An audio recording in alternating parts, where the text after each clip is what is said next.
स्वागत है आपका प्रगति एजुकेशन में। जैसा कि आप लोगों को पता है, हम लेकर आते हैं आपके लिए जॉब वैकेंसीज अपडेट। तो चलिए चलते हैं एक नई विज्ञप्ति की तरफ।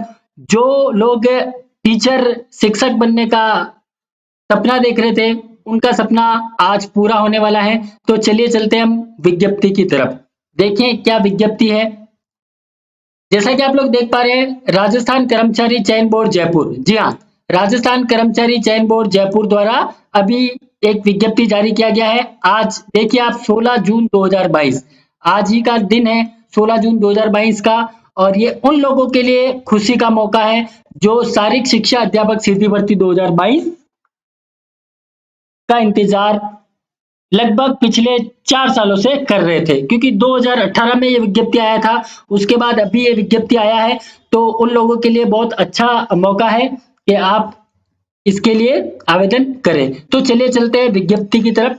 राजस्थान शिक्षा अधिनियम सेवा नियम 2022 एवं राजस्थान अनुसूचित क्षेत्र अधीनस्थ मंत्रालय एवं चतुर्श्रेणी सेवा भर्ती नियम के अंतर्गत माध्यमिक शिक्षा विभाग के लिए, यानी कि शिक्षा विभाग के लिए विज्ञप्ति जारी किया गया है। शारीरिक शिक्षा अध्यापक के 5546 कुल पद है, 5546।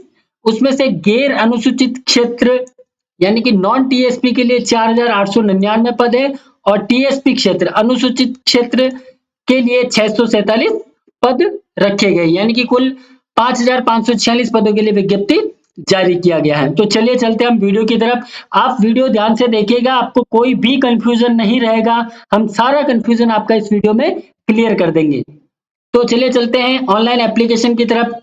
सबसे पहले तो आप ये ध्यान रखिएगा कि एप्लीकेशन ऑनलाइन रहेगा, आपको ऑनलाइन आवेदन करना है। आवेदन में अगर कोई भी आपके करेक्शन वगैरह आता है तो उसको पत्र व्यवहार से ठीक नहीं किया जाएगा, है ना। तो उसके लिए आपको ऑनलाइन ही आवेदन रहेगा। तो आवेदन प्रक्रिया की तरफ चलते हैं। क्या आवेदन प्रक्रिया रहेगी, कैसे रहेगा। आप सबको पहले से विदित है कि राजस्थान सरकार में जब भी वैकेंसीज निकलती है तो ऑनलाइन आवेदन आपको करना होता है। उसके लिए ई मित्र कियोस्क बने हुए जन सुविधा केंद्र के माध्यम से भर सकते हैं, या फिर आजकल आप सबके पास पीसी है तो आप खुद से आपका फॉर्म फिल कर सकते हैं। तो चलिए चलते हैं। ऑनलाइन आवेदन करने के लिए अभ्यर्थी को बोर्ड के ऑनलाइन पोर्टल, यानी कि ये ऑनलाइन पोर्टल है rsmssb.rajasthan.gov.in, यहाँ पे आप जाएंगे तो आपको अप्लाई ऑनलाइन ऑप्शन मिलेगा और वहां पे क्लिक करके आप भर सकते हैं। मैं चाहूंगा कि आप लोग डायरेक्ट एसएसओ आईडी ओपन करें, ठीक है, sso.rajasthan.gov.in। अगर आप वहां आएंगे rsms.rajasthan.gov.in पर, वहां अप्लाई ऑनलाइन लिंक पर क्लिक करेंगे तो भी आपको रीडायरेक्ट एसएसओ पे ही किया जाएगा।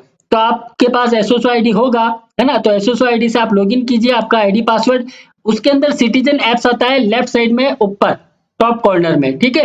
वहां पे आपको रिक्रूटमेंट पोर्टल ऑप्शन मिलेगा, वहां पे आप जाके सबसे पहले तो आप वन टाइम रजिस्ट्रेशन कर लीजिए।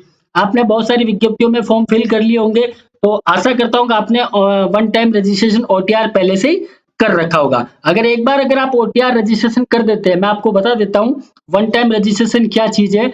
वन टाइम रजिस्ट्रेशन का मीन्स है कि आपने सेकेंडरी से लेकर अब तक जितने भी आपने क्वालिफिकेशन अर्जित की है, उन सबकी डिटेल आपको आपके एसओसो में एक बार वन टाइम ओटीआर कर देना है। उससे क्या रहेगा कि कोई भी विज्ञप्ति आती है, जैसे ये विज्ञप्ति आई है, तो आपको आपकी बेसिक डिटेल है वो फिल नहीं करनी होती। जैसे आपका नाम, फादर नेम, मदर नेम, आपका पर्सनल डिटेल होगा, आपका एजुकेशन होगा, जितना आप ओटीआर में कंप्लीट कर देंगे आपके, तो आपको खाली ये फॉर्म में नेक्स्ट नेक्स्ट नेक्स्ट फिनिश ही करना रहता है ना। तो ओटीआर एक बार आप कंफर्म से कर लीजिएगा, ठीक है, कोई भी आप इसमें त्रुटि ना रखें। तो चलिए चलते हैं, ओटीआर हो जाएगा, आप ऑनलाइन फॉर्म फिल कर ही लेंगे। किस प्रकार से किया जाएगा मेन बात हम कर लेते हैं। आवेदन एवं परीक्षा शुल्क। परीक्षा शुल्क की बात करें तो ई मित्र कियोस्क या जन सुविधा से अगर आप फॉर्म फिल करवा रहे हैं तो वहीं से आपका पेमेंट कट जाएगा, और अगर आप खुद से अगर ऑनलाइन कर रहे हैं आपका फॉर्म, तो आपको आपके डेबिट कार्ड से, क्रेडिट कार्ड से, जो भी आपके पास अवेलेबल है फैसिलिटी, नेट बैंकिंग वगैरह, है ना, यूपीआई, उन सब से अगर आप पेमेंट करना चाहे तो कर सकते हैं। सामान्य वर्ग व क्रिमिलेयर श्रेणी के जो अन्य पिछड़ा वर्ग या अति पिछड़ा वर्ग के आवेदक है, उनके लिए आवेदन की फीस रहेगी 450 रुपए। और नॉन क्रिमिलेयर जो है पिछड़ा वर्ग के या अति पिछड़ा वर्ग के या ईडब्ल्यूएस कैटेगरी के, उनके 350 रुपए फीस रहेगा। समस्त विशेष योग्यजन, दिव्यांगजन जो भी है, अनुसूचित जाति, अनुसूचित जनजाति के आवेदक हेतु 250 रुपए रहेंगे। ठीक है।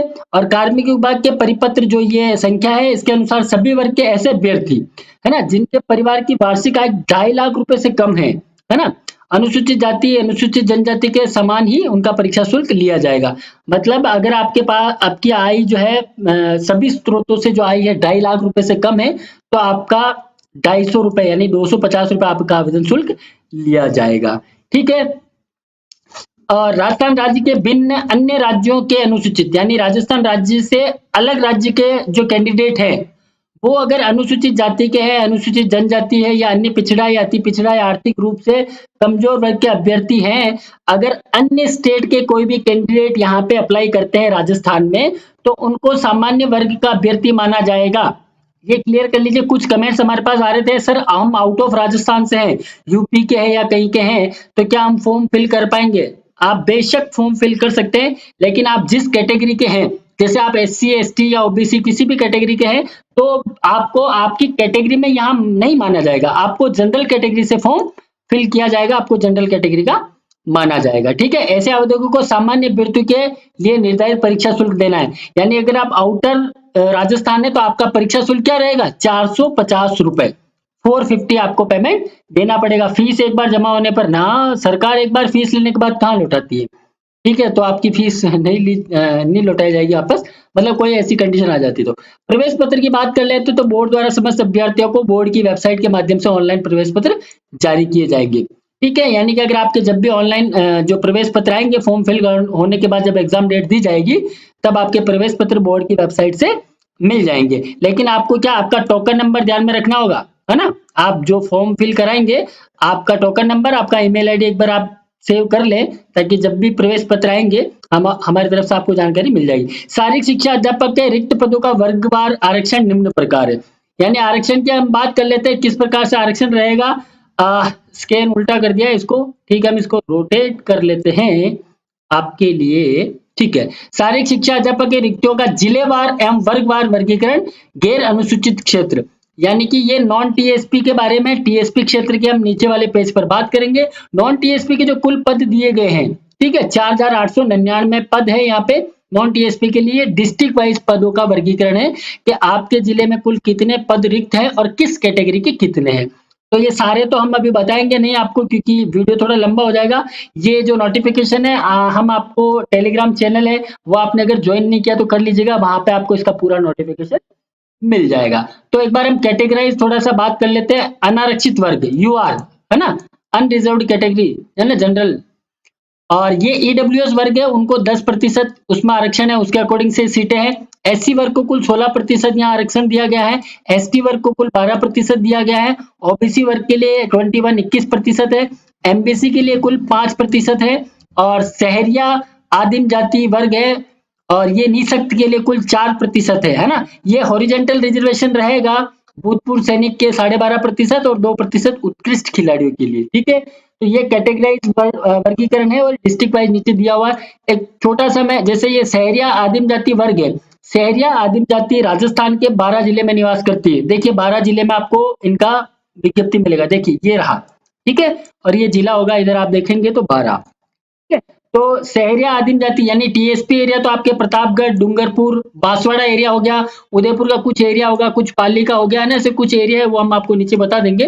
तो शहरिया आदिम जाति की अगर बात करें तो केवल 12 जिले के लिए होगा। मैं एक जिले के आपको बता देता हूँ, ऊपर वाले जिले की, बाकी आप नीचे देख लीजिएगा। जैसे जिले का नाम है अजमेर है, तो अजमेर में कुल 181 पद है, जिसमें से अनारक्षित वर्ग जो है, अनरिजर्व्ड कैटेगरी का, उसमें सामान्य के लिए 45 पद है, और महिला के लिए 30% आरक्षित है, 19 पद है। ठीक है। महिला में तो कुल 30%, जिसमें सामान्य महिला 13 है, और विधवा की अगर कोई महिला आवेदन करती है तो 8% उनके लिए है, और कोई परित्यक्ता है तो उनके लिए 2%। ये उनका वर्गीकरण 45 सीटों का हो चुका है। ईडब्ल्यूएस की बात करें तो कुल 10% आरक्षण है, जिसमें से सामान्य के 14 है। महिला अगर कोई अभ्यर्थी है तो 5 पद है उनके लिए 30% के हिसाब से, और महिलाओं है तो कुल 30% है, जिसमें से सामान्य महिला के लिए 4 पद है यहाँ पे, विधवा महिला के लिए 8% है, और परित्यक्ता के लिए 2%, यानी यहाँ पे सीट नहीं बनेगी। कुल पद के हिसाब से। एसटी वर्ग के कुल 20 पद है, जिसमें से 9 पद आपको महिला के यहाँ मिलेंगे, सामान्य महिला के यहाँ मिलेंगे, विधवा के 2 पद है, यहाँ पे 0 है। इसी प्रकार से एसटी के 16 पद है, जिसमें से 6 पद आपको महिला के लिए आरक्षित है 30% के हिसाब से, और ये सामान्य महिलाओं के लिए 5 है। 1 पद आपको विधवा 0 पद परित्यक्ता के मिलेगा। ओबीसी के लिए 27 पद है, जिसमें महिलाओं के लिए 11, कुल सामान्य महिला 7 है, और 8 आपको 8% के हिसाब से 3 पद विधवा के लिए है, 1 पद परित्यक्ता के लिए है। और नेक्स्ट बात कर लेते हैं एमबीसी के लिए 7 पद यहाँ पे सामान्य है, 2 पद महिला है, 1 पद सामान्य महिला, 1 विधवा के लिए, ठीक है। शहरी आदिम जाति की बात करें तो यहाँ पे आपको पद देखने को नहीं मिलेंगे कि शहरी आदिम जाति वर्ग है वो केवल 12 में है, तो आपको 12 डिस्ट्रिक्ट में ही इसके पद देखने को मिलेंगे। निःशक्त की बात कर लें तो श्रवण बाधित जो ईयर के लिए मतलब कान से जो कम सुनते हैं, है ना, उनके लिए है ये। और बाकी आप यहाँ पे देख लीजिएगा, कुछ लोग है, बोनापन है, जो पीड़ित चलने में थोड़ा निःशक्त है, उनके लिए 3 पद है यहाँ पे, है ना। ये बौद्धिक निःशक्तता लर्निंग में जिसको प्रॉब्लम है उनके लिए 2 पद है। भूतपूर्व सैनिकों के लिए कुल 12.5%, उसका मतलब 21 पद यहाँ पे। जो उत्कृष्ट खिलाड़ी है उनके लिए 2% के हिसाब से 4 पद यहाँ पे है। इसी प्रकार से सभी जिलों का वर्गीकरण यहाँ दिया हुआ है, तो आप अपने जिले का एक बार वर्गीकरण देख लें कि आप किस कैटेगरी में है, आप किस कास्ट से है, किस प्रकार से आप फॉर्म भर रहे हैं, उसके हिसाब से यहाँ पे मिल जाएगा। शारीरिक शिक्षा अध्यापक की रिक्तियों की जिलेवार वर्गीकरण अनुसूचित क्षेत्र, यानी कि जो टीएसपी एरिया है, और टीएसपी एरिया के लिए ये पद है। देखिए टीएसपी एरिया में एक तो आपको अनारक्षित वर्ग मिलेगा, अनरिजर्व्ड कैटेगरी, है ना, जो किसी के लिए रिजर्व नहीं है, जनरल कैटेगरी के लिए है। एससी के लिए कुछ 5 पद है, और एसटी के 5% है, और एसटी वर्ग के लिए 45% है, और निःशक्त के लिए कुल 4%, भूतपूर्व सैनिक के लिए 12.5%, और उत्कृष्ट खिलाड़ियों के लिए 2% है। इसको भी थोड़ा सा अपन जान लेते हैं। जिले की अगर बात करें तो टीएसपी जो जिला है उसमें एक तो आपके बांसवाड़ा आता है, चित्तौड़गढ़ आता है। चित्तौड़गढ़ पूरा नहीं है, ठीक है, चित्तौड़गढ़ की कुछ निकाय है, उसके कुछ एरिया है वो आएंगे। डूंगरपुर कंप्लीट आपका टीएसपी एरिया होगा। पाली में भी कुछ एरिया है। प्रतापगढ़ कंप्लीट टीएसपी है। राजसमंद का कुछ एरिया टीएसपी में है। सिरोही का भी कुछ है, और उदयपुर का भी कुछ है। यानी कंप्लीट टीएसपी की बात करूं तो केवल बांसवाड़ा है, डूंगरपुर है, और प्रतापगढ़ है। बाकी जो डिस्ट्रिक्ट है उनके कुछ एरिया टीएसपी इसमें आते हैं। कुल पद की अगर बात कर लेते हैं तो कुल पद है 647 कुल पद है, जिसमें से बांसवाड़ा के लिए 193 है, चित्तौड़ के लिए 1 है, 83 डूंगरपुर के लिए, पाली के लिए 17 है, प्रतापगढ़ के लिए 101 है, राजसमंद के लिए 7 है, सिरोही के लिए 31 है, और उदयपुर के लिए 214 पद है। ये कैटेगराइज यहाँ पे वर्गीकरण किया गया है, तो कैटेगराइज आप एक बार देख ले। तो चलिए चलते हैं नेक्स्ट, फिर से इसको हम स्क्रॉल कर लेते हैं, ठीक है। हाँ, अब बात कर लेते हैं कि सर टीएसपी क्षेत्र में कौन फॉर्म फिल कर सकता है। नॉन टीएसपी क्षेत्र में केवल वही लोग फिल कर सकते हैं जो जिलों का नाम लिखा है ना। एक बार मैं आपको यहाँ पे बताता हूँ, फिर इसका एक क्लेरिफिकेशन बताता हूँ। टीएसपी एरिया का मतलब है अगर आप बांसवाड़ा के निवासी हैं, है ना, बांसवाड़ा के कब के निवासी मैं बताता हूँ आपको। 50 साल पुराना मैं एक नोटिफिकेशन दिखा दूंगा आपको, तब से आप निवासी हो। यानी ये जो टीएसपी के एरिया दे रखे हैं, टीएसपी के क्षेत्र दिए हुए हैं, इनमें आप निवास करते हो तो ही आप फिल कर सकते हो। सर मैं जयपुर से हूँ, क्या यार फॉर्म फिल कर सकता हूँ? नहीं, नेवर, आप कभी नहीं कर पाएंगे, ठीक है। ये आरक्षित जिले हैं, तो यहाँ पे केवल वही लोग आवेदन कर पाएंगे जो यहाँ के जन्म से निवासी है ना, जिनके पास टीएसपी सर्टिफिकेट बना होता है ना, विशेष मूल निवास जिसको बोलते हैं। वो मैं एक बार आपको आगे क्लियर करता हूँ। देखिए अनुसूचित क्षेत्र में उक्त रिक्त पदों के लिए केवल राजस्थान राज्य के अनुसूचित क्षेत्र के स्थानीय निवासी ही आवेदन कर सकेंगे। समझ में आ गया? यानी अनुसूचित क्षेत्र में केवल राजस्थान के वही लोग आवेदन कर सकते हैं जो राजस्थान के निवासी है, और केवल अनुसूचित क्षेत्र के स्थानीय निवासी वही आवेदन कर पाएंगे। इसके बारे में मैं आपको आगे डिटेल देता हूँ। अनुसूचित क्षेत्र के आवेदक ऑनलाइन आवेदन में अनुसूचित क्षेत्र के कॉलम में स्पष्ट रूप से अंकन करें। जब आप ऑनलाइन फॉर्म फिल करेंगे तो आपको पूछता है कि आप किस स्टेट के निवासी है, तो वहां पे राजस्थान आपको ओके करना है। उसके बाद वो पूछते हैं क्या आप अनुसूचित क्षेत्र के निवासी हैं, टीएसपी या नॉन टीएसपी। तो अगर आप टीएसपी क्षेत्र के हैं तो ही आपको टीएसपी अंकित करना है, मतलब इस जिले को ही, और अदर देन ये जिले हैं तो आपको नॉन टीएसपी सेलेक्ट करना है। अनुसूचित क्षेत्र के कॉलम में अंकन नहीं करने की स्थिति में उनके आवेदन पर अनुसूचित क्षेत्र के पदों के लिए विचार नहीं किया। गलती से अगर आप अनुसूचित क्षेत्र के हैं और आपने फॉर्म फिल करते टाइम आपने गलती कर दी, कई बार हो जाता है, कई बार ई-मित्र के द्वारा भी आप फॉर्म फिल करवाते हैं तो ये गलती जरूर हो जाती है। तो ये चीज आप ध्यान रखें, अगर आप टीएसपी एरिया के निवासी हैं, डूंगरपुर, बांसवाड़ा, प्रतापगढ़ एरिया के निवासी हैं और अगर आपने फॉर्म में टीएसपी ओके नहीं किया है तो आपको टीएसपी नहीं माना जाएगा। आप ये ध्यान रखिएगा, है ना, ये चीज आप एक बार भली बात चेक कर ले आवेदन फॉर्म करते टाइम। और गैर अनुसूचित क्षेत्र की बात करें, रिक्तियों के विरुद्ध अनुसूचित क्षेत्र के निवासी भी आवेदन कर सकते हैं। कहने का मतलब ये है कि अगर आप जयपुर के निवासी हैं तो आप टीएसपी में अप्लाई नहीं कर सकते हैं, लेकिन जो टीएसपी के कैंडिडेट है वो जयपुर में अप्लाई कर सकते हैं, यानी वो पूरे राजस्थान के लिए ओपन है, कहीं पे भी वो अप्लाई कर सकते हैं। एक चीज आगे और समझिए, यदि अभ्यर्थी का चयन अनुसूचित क्षेत्र एवं गैर अनुसूचित क्षेत्र दोनों में होता है तो अभ्यर्थी को दस्तावेज सत्यापन के समय अपना लिखित में विकल्प प्रस्तुत करना होगा। यानी कि एक कैंडिडेट है, समझिए आप प्रतापगढ़ का, ठीक है, वो टीएसपी के एरिया में आता है, उसने फॉर्म फिल किया है टीएसपी एरिया प्रतापगढ़ के लिए भी और उसने फॉर्म फिल किया है जयपुर के नॉन टीएसपी एरिया के लिए भी। अगर दोनों जगह उसका सिलेक्शन हो जाता है तो अभ्यर्थी को जब दस्तावेज सत्यापन होगा उस टाइम किसी भी एक जिले में आपको वो दस्तावेज सत्यापन करवाना रहेगा। उससे पहले जो विकल्प मांगा जाएगा उसमें आपको बताना रहेगा कि आपको किस जगह पे चाहिए, ठीक है। तो ये थोड़ा सा आप अनुसूचित क्षेत्र गैर अनुसूचित क्षेत्र दोनों में से किस क्षेत्र में अपना चयन चाहता है उसके बारे में उसको डिटेल देनी है, नहीं तो उसका चयन जो क्या होगा, निरस्त कर दिया जाएगा। महिला भूतपूर्व सैनिकों, उत्कृष्ट खिलाड़ियों और दिव्यांगजनों के लिए जो हॉरिजॉन्टल रिजर्वेशन है वो आप एक बार देख लीजिए। पदों की संख्या में कमी या बढ़ोतरी, जो भी ये पद निकाले इसमें एक कमी या बढ़ोतरी कर सकते हैं, ठीक है। और बाकी अन्य पिछड़ा वर्ग का जो है कार्मिक विभाग का, ठीक है, इसमें कोई इशू नहीं है। और 12 जिले का मैं बात कर लेता हूँ। 12 जिले की शहरी आदिम जाति के आवेदक को आवेदन पत्र में अपनी श्रेणी के संबंधित कॉलम में स्पष्ट रूप से अंकन करने पर ही उन्हें 12 जिले में शहरी जाति के लिए माना जाएगा। यानी कि जिस प्रकार से आपको टीएसपी नॉन टीएसपी सेलेक्ट करना, उसी प्रकार से अगर आप 12 जिले की शहरी आदिम जाति है, आपके पास सर्टिफिकेट है, कार्मिक विभाग का जो सर्टिफिकेट है ये देख लेना आप, है ना, और टीएसपी में आपके पास टीएसपी का सर्टिफिकेट होना चाहिए। भूतपूर्व सैनिकों के लिए ये कार्मिक विभाग के अधिसूचना के तहत से उत्कृष्ट खिलाड़ी की बात कर लेते हैं, क्योंकि पीटीआई में खिलाड़ियों का चयन भी होगा, है ना, और खिलाड़ी है तो आपको कुछ एक्स्ट्रा बेनिफिट मिलता है क्योंकि आपको परसेंटेज रिजर्वेशन यहाँ पे है। तो उत्कृष्ट खिलाड़ियों के आरक्षण राज्य सरकार की अधिसूचना जो ये नंबर है दिनांक 2019 के अनुसार कुल रिक्तियों का यानी 2% आरक्षण उत्कृष्ट खिलाड़ियों को इसमें मिलने वाला है, जो कि हॉरिजॉन्टल रूप से रहेगा। अर्थात आवेदक जिस वर्ग या सामान्य वर्ग के आर्थिक रूप से कमजोर अनुसूचित क्षेत्र या पिछड़ा वर्ग का होगा उसे उसी वर्ग में अंतिम अंतर्गत समायोजित किया जाएगा। सामान्य वर्ग में जैसे 80 पोस्ट है, 80 पोस्ट है, ठीक है, और आप उत्कृष्ट खिलाड़ी हैं और आप भी सामान्य के ही हैं, तो यानी 80 पोस्टों में से आपकी एक पोस्ट हो गई, यानी अगर आपका नंबर आता है तो आपको उस पोस्ट में समायोजित कर देंगे उस कैटेगरी के अंदर, है ना। ये नियम आप एक बार देख लीजिएगा, कोई दिक्कत नहीं है।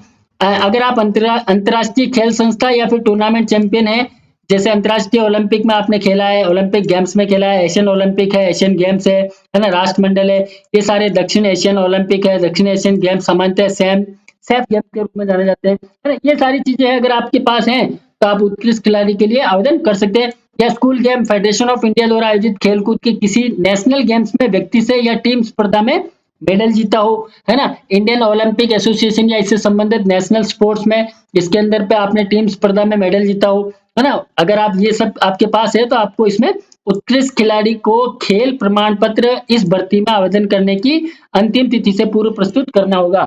यानी इसकी जो लास्ट डेट है ना, उससे पहले आपको, आपके पास अगर खेल का सर्टिफिकेट है ना, तो वो आपको यहाँ पे देना रहेगा। दिव्यांगजन और निःशक्त जन की बात कर लेते हैं, तो राजस्थान दिव्यांगजन अधिकार नियम 2018 के अनुसार उक्त नियम में नियम 6 के उप नियम 2 के अंतर्गत गठित समिति की बैठक, ये जो है डेट, इसके अकॉर्डिंग आपको 4% का आरक्षण का लाभ दे होगा। किस किस को होगा, है ना, हियरिंग इम्पेयरमेंट जो है, डेफ्ट हियर्ड और हियरिंग है, एलडीसीपी है ना, वन लेग वाले हैं, है ना, और पैरालिसिस लेप्रोसी वाले जो है, एसिड अटैक विक्टिम है ना, उनको यहाँ पे आरक्षण मिलने वाला है। बाकी दिव्यांगजन में भी आपको वहां पे ऑप्शन करना है ना, दिव्यांगजन अगर आप ऑनलाइन फॉर्म फिल करते हैं तो वहां पे आपको दिव्यांगजन है, अगर आप कोई भी डिसेबिलिटी है आपके पास, तो आप वहाँ पे कर सकते हैं। अनुसूचित क्षेत्र के अभ्यर्थियों के लिए विशेष दिशा निर्देश, जैसा अभी मैं आपको बता रहा था, है ना, अनुसूचित क्षेत्र के उक्त रिक्त पदों के लिए केवल राजस्थान राज्य के अनुसूचित क्षेत्र के स्थानीय निवासी आवेदन कर सकते हैं। ठीक है, अब कौन है वो लोग? अनुसूचित क्षेत्र के अभ्यर्थियों से ऐसे व्यक्ति अभिप्रेत हैं जो अनुसूचित क्षेत्र के सद्भावी निवासी है। यानी कि आप ये समझिए कि आप मूलतः जन्म से वही निवास करते हैं, जो स्वयं या उनका जन्म यानी कि 1 जनवरी 1970 के बाद जन्म हुआ हो इस एरिया में, तो उनके माता-पिता या पूर्वज 1 जनवरी 1970 के पूर्व से अनुसूचित क्षेत्र के सद्भावी निवासी रहे हो। ठीक है? ये डिटेल आपको मिल जाएगी। आपके पास टीएसपी सर्टिफिकेट है तो आप बधाई के पात्र, नहीं है तो आप बनवा लीजिएगा, है ना? इसके अनुसार इसके अंतर्गत आने वाले किसी व्यक्ति से विवाह द्वारा संबंधित है तो वह अपने विवाह के बाद से अनुसूचित क्षेत्र का सद्भावी निवासी है। अगर कोई लेडी है उसने यहाँ पे शादी करी है तो उसका भी यहाँ पे मान्य है ना? बाकी डिटेल आपको वेतनमान की बात कर लेते हैं। राज्य सरकार द्वारा 7वें वेतनमान के अनुसार शारीरिक शिक्षा अध्यापक के पद हेतु पे मैट्रिक्स L10, है ना, लेवल 10 आपको दे रहेगा। बाकी प्रोबेशन में जो भी होगा, है ना, सीधी भर्ती प्रोबेशन में आपको जो फिक्स रेमुलेशन है वो दिया जाएगा, है ना। बाकी बत्ते बत्ते वो सब डिटेल इसमें दिया हुआ है। पात्रता मेन ये है, पात्रता की बात कर लेते हैं कि आपके पास एलिजिबिलिटी क्या होना चाहिए। जो आपके पास एलिजिबिलिटी है यानी कि किसी भी मान्यता प्राप्त बोर्ड से सीनियर सेकेंडरी आपको 12th पास होना चाहिए या उसके समतुल्य, है ना, परीक्षा। साथ ही सरकार यानी राष्ट्रीय अध्यापक शिक्षा परिषद NCT, national council of teacher education, है ना, NCTE, ये चीज आप समझ लीजिएगा एक बार कि पात्रता क्या चीज होती है। यानी कि आपको 12th पास होना है, आप 12वीं पास हो, है ना, उसके साथ आपको एनसीटी से अप्रूव्ड मान्यता प्राप्त शारीरिक शिक्षा में प्रमाण पत्र सीपीएड हो। ठीक है, अगर आपके पास सीपीएड है तो आप इसके लिए एलिजिबल हैं। यानी 12th के बाद सर्टिफिकेट इन फिजिकल एजुकेशन सीपीएड या फिर डिप्लोमा डीपीएड, यानी सीपीएड हो, डीपीएड हो, डिप्लोमा इन एजुकेशन हो, और BPEd bachelor in physical education, यानी सीपीएड, डीपीएड या बीपीएड, इन तीनों में से अगर आपके पास कोई भी NCT approved, national council of teacher education approved course है तो आप इसके लिए आवेदन कर सकते हैं। और 12वीं पास इसमें मांगा गया है, यानी 12th के बाद ये तीनों कोर्स होते हैं, तो इन तीनों में से जो भी आपके पास है तो आप इसके लिए आवेदन कर सकते हैं। और एक चीज और जान लीजिएगा आप कि आप जैसे अंतिम वर्ष के अगर विद्यार्थी हैं तो भी आप कर सकते हैं, लेकिन जो व्यक्ति पाठ्यक्रम के अंतिम वर्ष की परीक्षा में उपस्थित हुआ है या सम्मिलित हो रहा है, जो इन नियमों में उल्लिखित पद के लिए शैक्षणिक योग्यता की आवश्यकता है या सीधी भर्ती के लिए उक्त पद के लिए आवेदन करने के लिए पात्र होगा, लेकिन वह उसे उपयुक्त चयन एजेंसी द्वारा योग्यता प्रस्तुत करनी पड़ेगी। यानी कि मुख्य परीक्षा में उपस्थित होने से पहले, यानी कि आपका जो भी मेन एग्जाम होगा उससे पहले आप वो पास आउट कर चुके हो। ऐसा है कि जैसे आप सीपीएड, डीपीएड या बीपीएड तीनों में से किसी भी कोर्स के अंतिम वर्ष के विद्यार्थी हैं, या तो आपका एग्जाम हो चुका है, रिजल्ट आना बाकी है, या फिर अब आप एडमिशन ले रहे हैं, अब आपका एग्जाम होगा। दोनों में से जो भी है, लेकिन आपकी जो भी मेन एग्जाम होगा उससे पहले आप वहां से पास आउट हो जाएं। साक्षात्कार में उपस्थिति होने से पहले, अगर साक्षात्कार का ऑप्शन यहाँ वैसे नहीं है, ठीक है, लिखित परीक्षा और साक्षात्कार के माध्यम से चयन किया जाएगा। लिखित परीक्षा साक्षात्कार में उपस्थित होने से पहले जहां केवल लिखित परीक्षा है, केवल साक्षात्कार के माध्यम से चयन किया जाना है, जैसा भी मामला हो वो इसमें देखा जाएगा। यानी कि इस भर्ती हेतु निर्धारित शैक्षणिक योग्यता के अंतिम वर्ष में सम्मिलित होने वाले या सम्मिलित हो रहे अभ्यर्थी आवेदन कर सकेंगे, परंतु निर्धारित शैक्षणिक योग्यता इस भर्ती की परीक्षा तिथि से पूर्व अर्जित करनी अनिवार्य है। आप फॉर्म फिल कर सकते हैं, आप ऐसा नहीं कि सर फॉर्म फिल नहीं कर पाएंगे, फॉर्म फिल कर सकते हैं, लेकिन आप ध्यान रखिएगा कि जब इसका मेन एग्जाम होगा, है ना, अभी हम आपको बता देंगे कौन से महीने में एग्जाम होने वाला है संभावित, उससे पहले आपके पास ये पास आउट डिग्री हो जानी चाहिए। पास हो गए अगर आप तो आपके लिए अच्छा है। वो कहते हैं ना कि परिंदों को मंजिल मिलेगी यकीनन, ये फैले हुए उनके पंख बोलते हैं, वो लोग रहते हैं खामोश अक्सर जमाने में जिनके हुनर बोलते हैं। तो पास आप जब हो जाओगे तो आप यहाँ पे आप सबमिट कर दीजिएगा आपके डॉक्यूमेंट।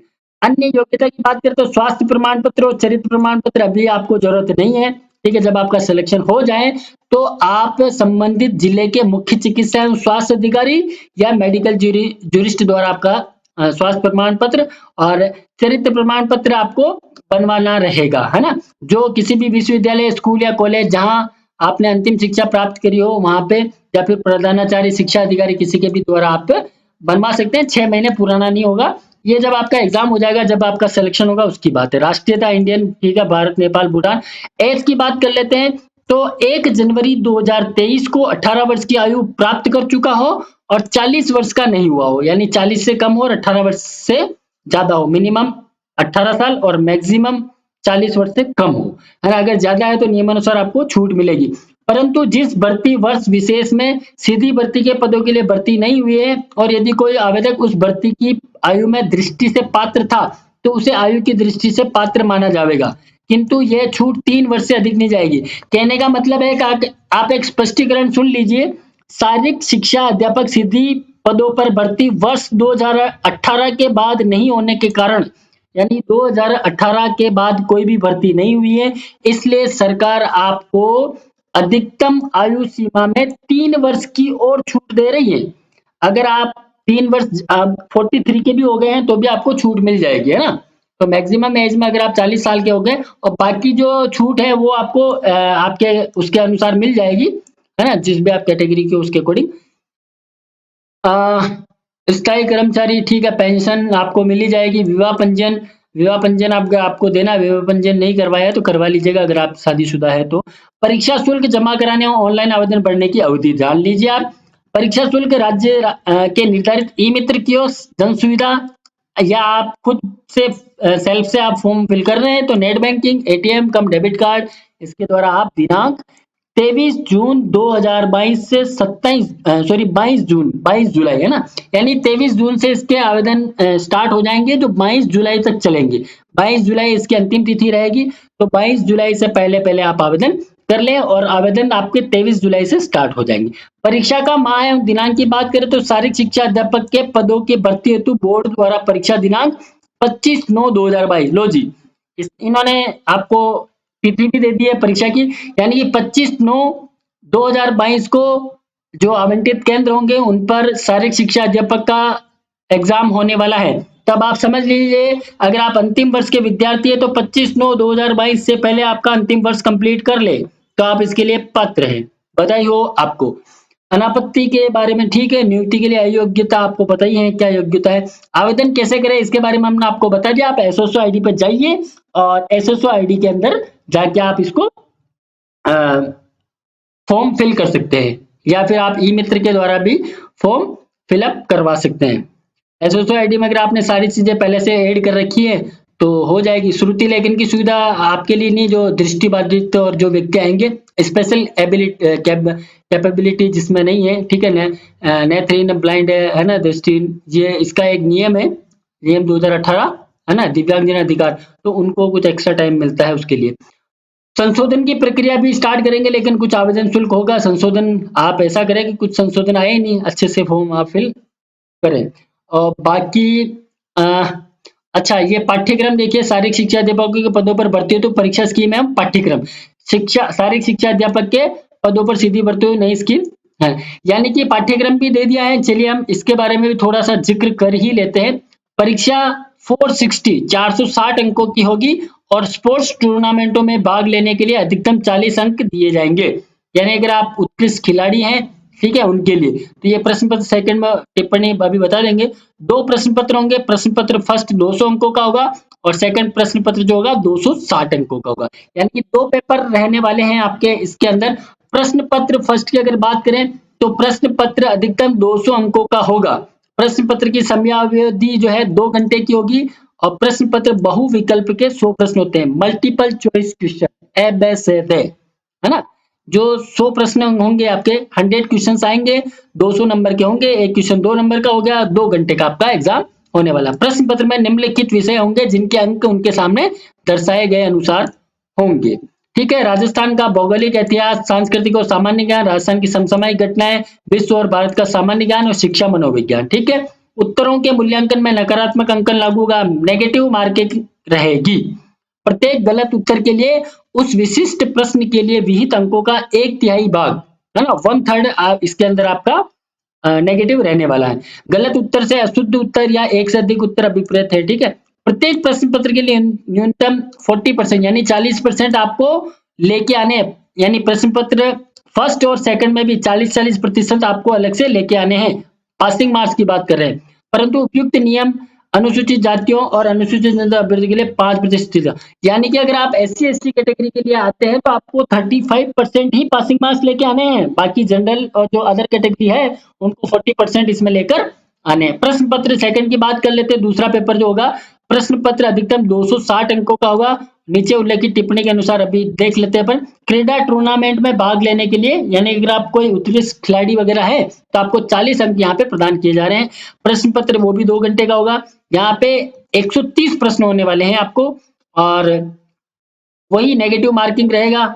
और गलत उत्तर के लिए प्रत्येक प्रश्न पत्र के लिए न्यूनतम 40% यानी 40% अंक आपको लाने हैं, लेकिन अनुसूचित जातियों और अनुसूचित जनजातियों के लिए 5% शिथिल किया जाएगा, यानी कि 35%, 5% उनको कम लाने हैं। प्रश्न पत्र में निम्नलिखित विषय होंगे जिनके अंक उनके सामने दर्शाए अनुसार होंगे, यानी कि सेकेंडरी और सीनियर सेकेंडरी स्तर की शारीरिक शिक्षा का सामान्य ज्ञान आपको होना चाहिए। सेकंड प्रश्न पत्र में अगर आपको पास होना है तो सेकेंडरी और सीनियर सेकेंडरी लेवल की जो शारीरिक शिक्षा की जो सब्जेक्ट जो बुक आती है उसका और सामान्य ज्ञान, उसका जो सामान्य ज्ञान है वो आपके पास होना चाहिए। क्रीडा और शारीरिक शिक्षा का सामान्य ज्ञान और समसामयिक घटनाओं और इतिहास, शारीरिक शिक्षा के सिद्धांत, परिभाषा, इतिहास, शिक्षा और खेल मनोविज्ञान, शारीरिक शिक्षा की विधियां, परिवेक्षण और उसके संगठन, प्रशिक्षण के सिद्धांत और विनिश्चय, मूल शरीर रचना का विज्ञान, उसकी क्रिया और स्वास्थ्य क्रिया, मनोरंजन कैंप और योग, इसके बारे में आपको डिटेल होनी चाहिए। अंक बार यहाँ पे इन्होंने दे दिए हैं, यानी कि स्पोर्ट्स प्रतियोगिता में भाग लेने वालों के लिए जो 40 अंक की हम बात कर रहे थे उनके लिए इस प्रकार से रहेगा, यानी अगर आपने अंतर्राष्ट्रीय स्तर पर भाग लिया है, राष्ट्रीय स्तर पर विजेता है तो आपको 40 अंक मिलेंगे। ये मैक्सिमम 40 अंक है, आपने जिस लेवल पर जिस प्रकार से भाग लिया उसके अंक आपको मिल जाएंगे, है ना। राष्ट्रीय स्तर पर द्वितीय स्थान आया तो 36 है, तृतीय स्थान आता तो आया है, अगर आपके पास सर्टिफिकेट है तो 32 अंक मिलेंगे। राष्ट्रीय स्तर पर भाग लेने या राज्य पर स्तर पर विजेता है तो आपको 28 अंक मिलेंगे। राज्य स्तर पर अगर आप सेकंड आए हैं तो 24 अंक है, और थर्ड आए हैं तो 20 अंक है। राज्य स्तर पर भाग लेने पर या जिला स्तर पर विजेता होने पर आपको 16 अंक मिलेंगे। जिला स्तर पर द्वितीय आए हैं तो 12 अंक मिलेंगे। जिला स्तर पर तृतीय आए हैं तो 8 अंक मिलेंगे। जिला स्तर पर खाली अगर भाग लिया है, कुछ नहीं आए हैं, तो आपको 4 अंक यहाँ पे मिलने वाले हैं। स्तर निम्न प्रकार के होंगे। जो स्तर है वो जिला स्तर पे किस प्रकार से है ना। प्रारंभिक शिक्षा विभाग का जिला स्तर विद्यालय टूर्नामेंट हुआ, माध्यमिक शिक्षा का जिला स्तर का हुआ, संस्कृत शिक्षा विभाग द्वारा राज्य स्तरीय विद्यालय टूर्नामेंट करवाया गया है। नवोदय विद्यालय समिति और केंद्रीय विद्यालय संगठन का सामूहिक क्लस्टर जो होता है स्तरीय विद्यालय टूर्नामेंट, या विश्वविद्यालय जो यूनिवर्सिटीज करवाती है अंतर यूनिवर्सिटी टू यूनिवर्सिटी टूर्नामेंट होता है उनके लिए, यानी कि ये जिला लेवल पर इस प्रकार है। राज्य स्तर पर जो प्रारंभिक शिक्षा जो राज्य स्तर पर जो विद्यालय टूर्नामेंट होते हैं वो नवोदय के भी इसी प्रकार से, और जोन के अंतर भी विश्वविद्यालय टूर्नामेंट होते हैं। राष्ट्रीय स्तर पर फेडरेशन गेम जिसकी बात करें, स्कूल गेम फेडरेशन है ना, राष्ट्रीय इंटर जोन। अंतरराष्ट्रीय स्तर पर ये आपके आगे यूनिवर्सिटी स्पोर्ट्स आ गए हैं, भारतीय विश्वविद्यालय खेल संघ परिषद के जो है वो सारे हो गए। प्रमाण पत्रों का सत्यापन आपका करवाया जाएगा, उसके बाद ही आपको डिटेल दी जाएगी। बोर्ड की वेबसाइट है www.rsmssb.rajasthan.gov.in।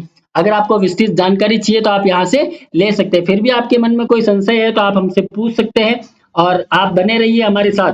वो कहते हैं कि हार जो होती है ना, हार तो वो सबक है जो आपको बेहतर होने का मौका देती है। अगर आप पहले कभी हारे हैं तो कोई बात नहीं, उससे आपको एक्सपीरियंस मिलेगा।